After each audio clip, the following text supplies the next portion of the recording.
یہ 9-10 मुहर्रम की दरमियानी रात, यहाँ आप जंग करेंगे या आप बैत करेंगे, दो ही बातें। इमाम हुसैन अंदर गए, सैयदा ज़ैनब से मशवरा किया, बाहर आए, फरमाया बात वही है जो पहले दिन वाली है। ओ भाई, बच्चे साथ हो, सहरा का इलाका हो, तपती हुई रेत हो, इतने कठिन और सख्त हालात, चारों जानब मौत ही मौत, दूर दूर तक अपनों का नामो निशान कोई नहीं, और अकेले फैसला करने वाले इमाम हुसैन, बाकी सारे बच्चे हैं या औरतें, सारे बड़े अकेले।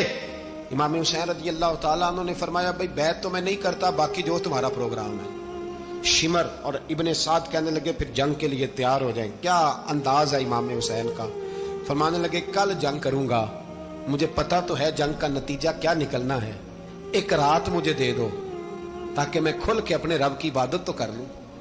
हुसैन ने जाना है, मुझे पता है कल रिजल्ट 72 और 22,000 का क्या एक रात मुझे दो, मैं मालिक से राज न्याज तो करूं, मैं गोया उससे पूछूं तो सही कि मालिक मेरे वालिद भी शहीद हैं, भाई भी शहीद हैं, नाना को भी दुखों में देखा है, तो अब मेरी बारी है, तो मालिक मैं हाजिर हूं, मुझे मौका तो दो, इसलिए कि मेरे नाना ने बदर में भी सारी रात इबादत की थी, सुबह मुझे मौका दो। और दुनिया का उसूल है जब कोई मौका मांगता है तो दिया जाता है। ये दोनों कहने लगे कोई मौका नहीं। हुर बिन यजीद पीछे से बोला, कहने लगा नहीं, बदतमीजी ना करो, हुसैन को मौका दो, तुम्हें देना पड़ेगा। मौका दिया। हुर बिन यजीद ने फिर मिन्नत की, कहा हुजूर आप मेहरबानी करें मान जाएं। फरमाया मानने वाला खाता कोई नहीं। फरमाया मानने वाला खाता, बोलिए मानने वाला खाता, ये बड़ा मुश्किल काम है भाई। जमीर का सौदा अब तो आम हो गया, बाजार लगते हैं, रेट लगते हैं, अपनी अपनी चाहतों पे लोगों ने अपने अपने अंदाज सजाए हुए।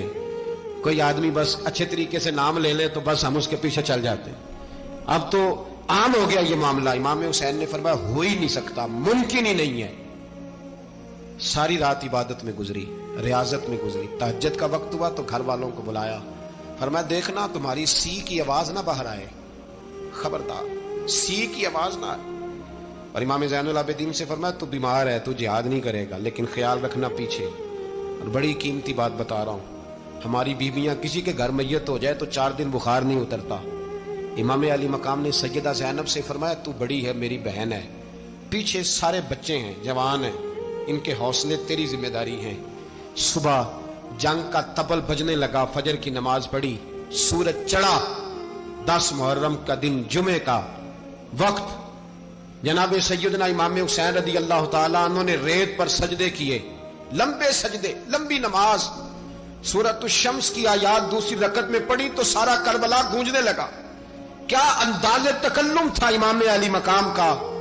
नमाज मुकम्मल हुई तो हुर बिन यजीद, अमर बिन साद और शिमर से कहने लगे वाकई हुसैन से लड़ोगे, पता नहीं कौन है। कुल्ला सालुकुम अलैहि अजरन, तुमने नहीं पढ़ा, इल्लल मवद्दत फिल कुर्बा, तुम्हारी आंखें बंद है। अल हसन वल हुसैन सय्यदु शबाब अहले जन्नह, तुम्हें नहीं पता। कहने लगा चुप कर, हुकूमत नजर आ रही है। और बिन यजीद कहने लगे फिर मेरा भी फैसला सुनो, मुझे हुकूमत नहीं चाहिए, मुझे जन्नत चाहिए, हुकूमत नहीं चाहिए। इमाम हुसैन की पहली फतह देखें, और बिन यजीद एड़ी लगा के ना यजीद के लश्कर से निकल के इमाम हुसैन के लश्कर में शामिल हो गया। और पहला शख्स जिसने इमाम हुसैन को रोका, इमाम हुसैन के नाम पर पहला सर भी इसी शख्स ने कटाया है। लेकिन यजीद की कब्र पे लानत भी कोई नहीं बरसाता, उसका महल था बहुत बड़ा। लेकिन जब लोग करबला में इमाम हुसैन को सलाम करने जाते हैं तो कदमों में हुर बिन यजीद का मजार भी बना हुआ है, उसको भी सलामी दी जाती है। और अब हम अकेला हुर बिन यजीद नहीं कहते, हम कहते हैं हुर बिन यजीद रज़ी अल्लाह ताला।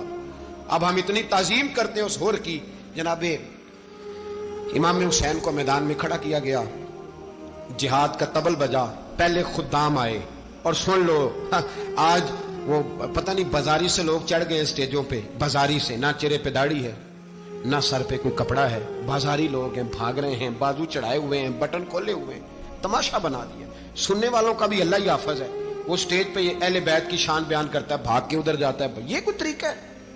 सुनने वालों का भी अजीब अंदाज है, हर बंदे को सुनने बैठ जाते हैं। दीन मुहज्जब है, तहजीब वाला है, दलाइल रखता है, दीन वकार रखता है, ऐसे लोग अब दीन बयान करेंगे। हजरत सैयदना इमाम हुसैन रज़ी अल्लाह ताला अन्हु सुबह जब जिहाद का वक्त आया, पता है कौन कौन थे करबला में? इमाम हुसैन के साथ इमाम हुसैन के 4 भाई थे।